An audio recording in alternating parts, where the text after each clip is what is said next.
सभी को जय भीम नवोदय। साथियों, मैं प्रशांत बौद्ध। जय भीम। और साथियों, जैसा कि आप देख सकते हैं मेरे साथ काफी लोग बैठे हुए हैं और सबसे खास गेस्ट जो मेरे साथ में हैं वो दीपक दादा मेश्राम जी हैं। और इस समय हम हैं इंदौर में। और ये वीडियो मैं आप लोगों को क्यों दिखा रहा हूं ये आपको बहुत जल्दी पता लगने वाला है, क्योंकि जैसा कि आप देख सकते हैं फिलहाल ये जिस घर में हम बैठे हैं ये घर दीपक दादा मेश्राम जी का है, जो कि इन्होंने कड़ी मेहनत और कड़ी संघर्ष से बनाया है। और खास इसलिए है क्योंकि इन्होंने सेल्फ डिपेंडेंट होके खुद से इसको बनाया है। एक तो होता है कि परिवार से चल के आता है और थोड़ी बहुत ज्यादा दिक्कत नहीं होती है, लेकिन जब कोई व्यक्ति सेल्फ स्ट्रगल करके और अकेला इन सब कामों को करता है तो वो एक बहुत बड़ी बात होती है। तो आज हम दीपक दादा मेश्राम जी से वो सारी बातें पूछेंगे कि किस तरीके से उन्होंने जो संघर्ष किया है वो कैसे आज इस मुकाम तक पहुंचे हैं। तो दीपक दादा जी, सबसे पहले स्वागत है आपका हमारे चैनल पर, हमारे दर्शकों के साथ में। जय भीम सभी को। सर, मैं एक बात पूछना चाहता हूं कि जैसा कि हमने आपके बारे में थोड़ा पढ़ा और लोगों से सुना, तो उसमें पता चला कि पहले जो आपकी स्थिति थी, पारिवारिक स्थिति, वो इतनी ज्यादा बेहतर नहीं थी, लेकिन अभी हम जैसा देख पा रहे हैं तो वो एक काफी अच्छा आपका रहन सहन है, काफी अच्छा आपका नाम है। तो उसके पीछे की क्या स्टोरी है जो आप बताना चाहेंगे हमारे दर्शकों को? सभी साथियों को जय भीम। जैसा कि अभी प्रशांत जी ने पूछा है मुझसे कि आप पहले स्थिति आपकी ऐसी थी, अब स्थिति बेहतर कैसे हो गई जी। साथियों, सबसे बड़ी बात होती है कि जो माहौल होता है जी। माहौल का असर हर जगह पे पड़ता है। जब मैं अच्छे लोगों के संग उठने बैठने लगा और अच्छे माहौल के संग जब मैंने प्रवेश किया तो ये सब परिस्थिति उसके माध्यम से धीरे धीरे सुधरने लगी। लेकिन हुआ कैसे, मतलब ये इम्पोर्टेंट जरूरी है। टर्निंग पॉइंट मतलब कहाँ पे आया वो? बड़ी मतलब मैं उसके पहले मैं 2008 में ऑटो रिक्शा चलाता था और ऑटो रिक्शा चलाते चलाते मुझे किसी ने ऑफर दिया कि भाई फलानी एक कंपनी है, उसके माध्यम से आप ये रियल इस्टेट में काम कर सकते हैं। तो मैंने जब जाना चालू करा और रियल इस्टेट की कंपनी में जाना चालू करा और वहाँ पे जब जाकर के बैठने लगा तो वहाँ पे जो बातें होती थी, मतलब बड़े सपनों के साथ में, बड़ी सोच के साथ में, पॉजिटिव ड्रीम के साथ में जब बातें होती थी तो उसका असर मेरे शरीर, मतलब मेरे दिमाग में पड़ा, मेरे दिमाग में आया और मैंने उसको फॉलो किया। मैं अर्ली मॉर्निंग सुबह उठ करके सुबह 5 बज करके उठ करके टाई कोट सूट बूट में सुबह मार्केटिंग करने जाता था और रियल इस्टेट की मार्केटिंग सुबह करता था जी। और जब लोगों से संपर्क होते गया, बातचीत होते गई, लोगों से मिलते गया और हम लोगों ने जब मार्केटिंग करी, अच्छी सेलिंग करी, मैंने उस कंपनी के अंदर अच्छा अचीवमेंट किया, अवार्ड मिला मुझे, जीरो से हीरो का भी अवार्ड मिला, क्योंकि मैं वाकई में जीरो ही था जी। ऑटो चलाना मतलब, और मेरा घर भी बिल्कुल टूटा फूटा, मतलब एक तरीके से नी के बराबर घर जिसे बोलते हैं वैसा घर था।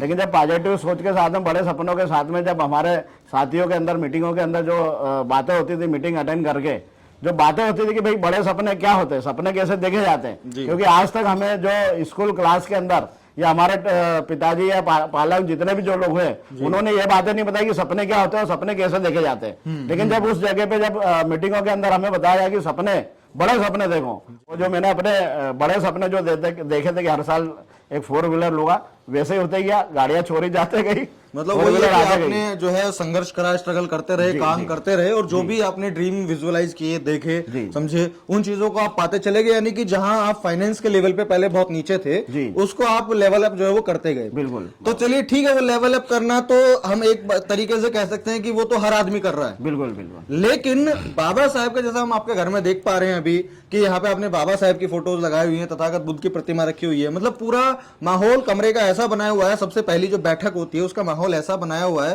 कि यहाँ पर यदि कोई व्यक्ति आए तो वो बाबा साहब और गौतम बुद्ध से अलग हो ही नहीं सकता। आपने धम्म चक्र बनाया, चक्र बनाया हुआ है, तो इसके पीछे आपका क्या था? ये आपने सब क्यों किया? अपना पैसे कमाते, एंजॉय करते, फॉरेन जाते, सारी चीजें करते, बिल्कुल सही। तो ये चीजों से आपने अटैच क्यों रखा? साथी, बहुत बढ़िया बात आपने पूछी है जी। उसके पहले क्या रहता है, बचपन में तो हमको खाने को भी नहीं मिलता था, बड़ी मुश्किल से जब खाना खाते थे तो रोटियां भी हमको गिन गिन के मिलती थी जी।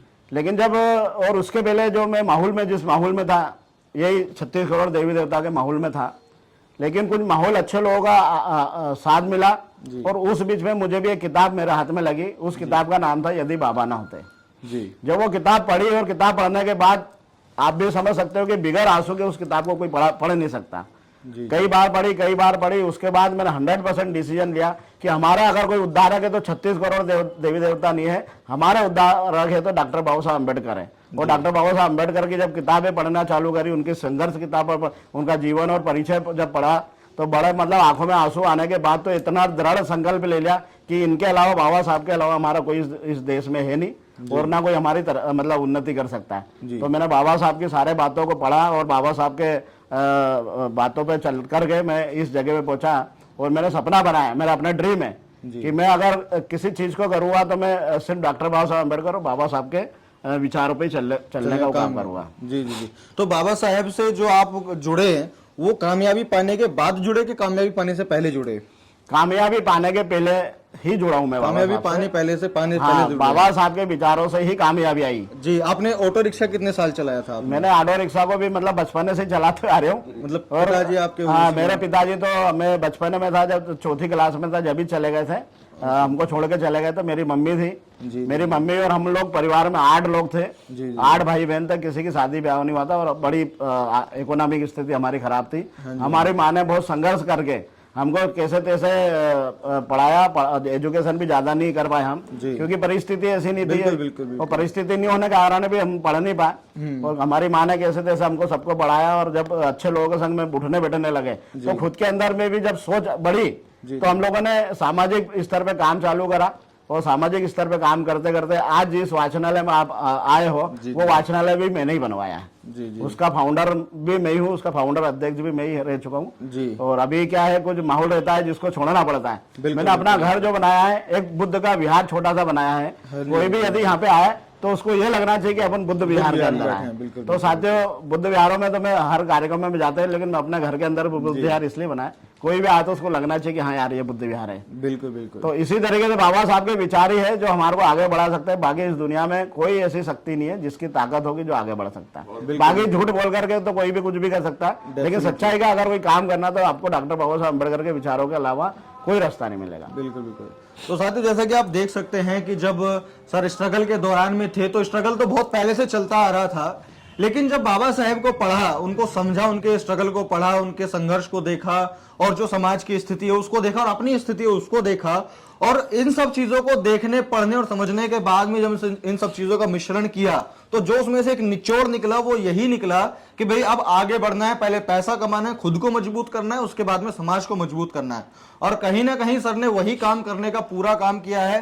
पहले अपने आप को मजबूत बनाया, फाइनेंशियली स्ट्रांग बनाया, फाइनेंशियली फ्री बनाया, और फाइनेंशियल फ्रीडम पाने के बाद में उन्होंने समाज को बढ़ाने के लिए, उनको आदर्श देने के लिए, उनको आगे सपने देने के लिए, सर ने बीच में जो सपने की बात करी, मैं आपको बता दूं हमारे लोग सपने ही नहीं देखते हैं। और ना देखने का सबसे बड़े कारण क्या होते हैं? वो सबसे बड़े कारण होते हैं पाखंड और अंधविश्वास। क्योंकि हमें यह बताया जाता है कि हमें वो है देने वाले, तुम सपने मत देखो, तुम मेहनत मत करो, तुम बस उससे मांगो। और उससे, उसके नाम पे जो है ना, वो जो ऐसे वाले लोग होते हैं उनको जाकर के जो भी तुम कमा रहे हो उनको दे के आते रहो, मन्नत मांगते रहो, माथा पटकते रहो और सारी चीजें करते रहो, आपको वो चीजें मिल जाएंगी। लेकिन ऐसा बिल्कुल भी नहीं है। अभी मेरे साथ में आप देख सकते हैं, मेरे साथ में अमर पाजी बैठे हुए जो कि पंजाब से हैं और फिलहाल में वो इटली रहते हैं। इटली में रहने के बावजूद भी जो अभी पंजाब में आकर के, यहाँ मध्य प्रदेश में आकर के बाबा साहब की जन्मस्थली पर जो है दर्शन देखने आए हैं, सारी चीजें करने आए हैं, समझने आए हैं। तो वो भी अगर इटली पहुंचे हैं, वो भी अगर काम कर रहे हैं, संघर्ष कर रहे हैं, अपने जीवन में कामयाबी पाए हैं, तो वो अपने खुद के संघर्ष से पाए हैं, ना कि किसी भी देवी देवता, किसी ईश्वर, किसी चमत्कार या किसी शक्ति की बदौलत। तो मेरा जो उद्देश्य रहता है हमेशा आप लोगों को बताना, लोगों को सिखाना, वो यही रहता है कि भाई कोई भी व्यक्ति, आप ये वो या आप भी, यदि कोई भी लोग आगे बढ़ेंगे तो वो सेल्फ स्ट्रगल से ही बढ़ेंगे, वो सेल्फ डिपेंडेंसी आने के बाद ही बढ़ेंगे। और जब तक हम खुद उन चीजों को महसूस नहीं करेंगे, विजुअलाइज नहीं करेंगे, बड़े ड्रीम्स नहीं देखेंगे, उन ड्रीम्स को विजुअलाइज नहीं करेंगे, जैसे हम भगवान को विजुअलाइज करते हैं ना कि हाँ मैंने भगवान को प्राप्त कर लिया, हाँ मेरे सपने में भगवान आ गए थे, और हम विजुअलाइज किसको, हमारा समाज विजुअलाइज किसको करता है? भूतों को कि मेरे सामने भूत आ रहे हैं, मेरे सामने चुड़ैल नाच रही है, हम उनको विजुअलाइज करते हैं, जिससे हमें कोई लेना देना है ही नहीं, और जिससे हमारा लेना देना है, समाज का लेना देना है, उसको हम विजुअलाइज ही नहीं करते। बड़ी गाड़ी, बड़ा सपना, बड़ा घर, विदेशी यात्राएं, सब चीजें, वो हमको बाबा लोग क्या बता देते हैं कि ये तो मोह माया है, ये मोह माया, और वो खुद उन चीजों का सबका लुत्फ उठाते हैं। तो बस लास्ट में मेरा इतना ही कहना है कि जितने भी समाज के लोग हैं, सभी लोग सभी लोग अपना संघर्ष कीजिए, सही जगह पर मेहनत और दिमाग लगाइए, सही जगह पर एफर्ट लगाइए, और सबसे पहले अपने आप को अपने परिवार को फाइनेंशियली फ्री करने का कोशिश कीजिए। फाइनेंशियल फ्रीडम पाने के बाद में ही फिर सामाजिक परिवर्तन और भी आगे की चीजें हो सकती है, जैसा सर ने किया। पहले अपने आप को फाइनेंशियली फ्री बनाया, अच्छा खासा एक बेस बनाया, बेस बनाने के बाद में उन्होंने एक घर बनाया, जिस घर को बिल्कुल बुद्ध जो बाबा साहेब का पूरा यहाँ पे पोस्टर लगे हुए हैं आप देख सकते हैं, तथागत बुद्ध की प्रतिमाएं रखी हुई हैं और यहाँ पे धम्म चक्र बना हुआ है। तो इस तरीके से फिर समाज का काम भी आगे वो करने लग रहे हैं। तो सर आपका धन्यवाद चाहूंगा कि आपने लोगों को मोटिवेट करने के लिए जो है अपना समय दिया। और तो ठीक है साथियों, अगर आपको बात अच्छी लगी है, सर का संघर्ष आपको समझ में आया है, ये एक रियल लाइफ जर्नी है, कोई फेक स्टोरी नहीं है, कोई काल्पनिक कहानी नहीं है कि सर जो है उड़ करके गए और वहां से जो है एक नोटों का पेड़ और नोटों का बोरा लेके आए। खुद स्ट्रगल किया, मेहनत किया, पाया, बनाया, खाया। तो अगर आप लोग भी अपने आप को, अपने समाज को कामयाब करना चाहते हैं, वीडियो को शेयर कीजिए। मैं प्रशांत बुद्ध मिलता हूं आपसे अगली वीडियो में, तब तक के लिए बहुत बहुत शुक्रिया। जय भीम।